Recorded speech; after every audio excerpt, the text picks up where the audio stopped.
Welcome back to Famees world. ഇന്നത്തെ ഫമീസ് വേൾഡിലെ recipe beef cutlet ആണ്. അപ്പോൾ ബീഫ് കട്ട്ലേറ്റ് എങ്ങനെ ഉണ്ടാക്കാം നോക്കാം. ഇതിനായി കുറച്ച് ബീഫ് ഉപ്പ് മഞ്ഞൾ ഇട്ട് വേവിച്ച് വെച്ചിട്ടുണ്ട്. ഉരുളക്കിഴങ്ങ് വേവിച്ചത് ഉടച്ച് വെച്ചിട്ടുണ്ട്. ഇനി ഒരു സവാള അരിഞ്ഞത്, കുറച്ച് പച്ചമുളക്, ഇഞ്ചി, വെളുത്തുള്ളി, കറിവേപ്പില എന്നിവ. ഉരുളക്കിഴങ്ങും ബീഫും ഏകദേശം ഒരേ അളവിൽ തന്നെ എടുക്കാം. ഇനി ബീഫ് ഒന്ന് മിക്സിയിലിട്ട് ഗ്രൈൻഡ് ചെയ്തെടുക്കണം. അപ്പോൾ നമുക്ക് ഏകദേശം ഇങ്ങനെ കിട്ടും. ഇനി ഒരു പാൻ എടുത്ത് അതിലേക്ക് കുറച്ച് വെളിച്ചെണ്ണ ഒഴിച്ചു കൊടുക്കുക. ശേഷം സവാളയും അതിലേക്ക് ആവശ്യത്തിന് ഉപ്പും ചേർത്ത് നന്നായിട്ടൊന്ന് വഴറ്റിയെടുക്കാം.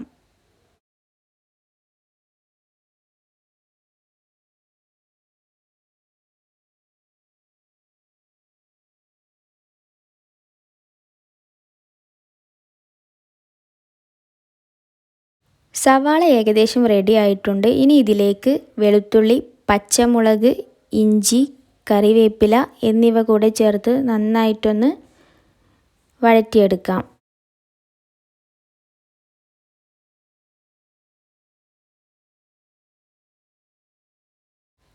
സവാളയും ഇഞ്ചി, പച്ചമുളക്, കറിവേപ്പില, വെളുത്തുള്ളി എന്നിവ നന്നായി മിക്സ് ആയിട്ടുണ്ട്. ഇനി ഇതിലേക്ക് 1 ടേബിൾ സ്പൂൺ കുരുമുളക് പൊടി, 1 ടേബിൾ സ്പൂൺ മല്ലിപ്പൊടി എന്നിവ കൂടെ ചേർത്ത് നന്നായി ഒന്ന് വഴറ്റിയെടുക്കണം. മസാലപ്പൊടികളുടെ പച്ചമണം മാറുന്നത് വരെ വഴറ്റുക. ശേഷം ഇതിലേക്ക് നേരത്തെ ഗ്രൈൻഡ് ചെയ്ത് വെച്ച ബീഫ്, ഉടച്ചെടുത്ത പൊട്ടാറ്റോ എന്നിവ കൂടെ ചേർത്ത് നന്നായി ഒന്ന് മിക്സ് ആക്കിയതിന് ശേഷം ഫ്ലെയിം ഓഫ് ചെയ്ത് വെക്കുക.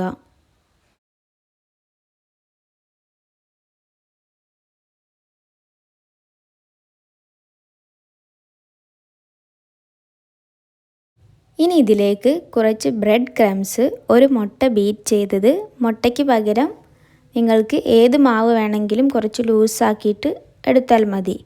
ശേഷം ഈ മസാല നമുക്കൊന്ന് കയ്യിൽ വെച്ച് ഷേപ്പാക്കിയതിന് ശേഷം മുട്ടയിൽ മുക്കിയെടുക്കുക. എന്നിട്ട് ബ്രെഡ് ക്രംസിൽ നന്നായി ഒന്ന് പൊതിഞ്ഞെടുക്കണം.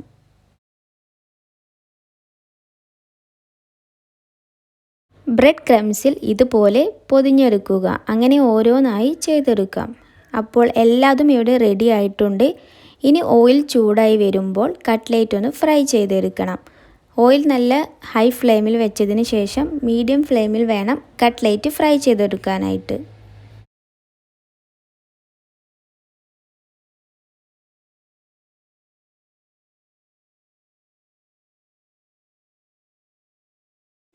അപ്പോൾ നല്ല ടേസ്റ്റി ആയിട്ടുള്ള ബീഫ് കട്ട്ലേറ്റ് ഇവിടെ റെഡി ആയിട്ടുണ്ട്. വളരെ എളുപ്പത്തിൽ തന്നെ തയ്യാറാക്കാം. നിങ്ങൾ എല്ലാവരും ഒന്ന് ട്രൈ ചെയ്ത് നോക്കണം.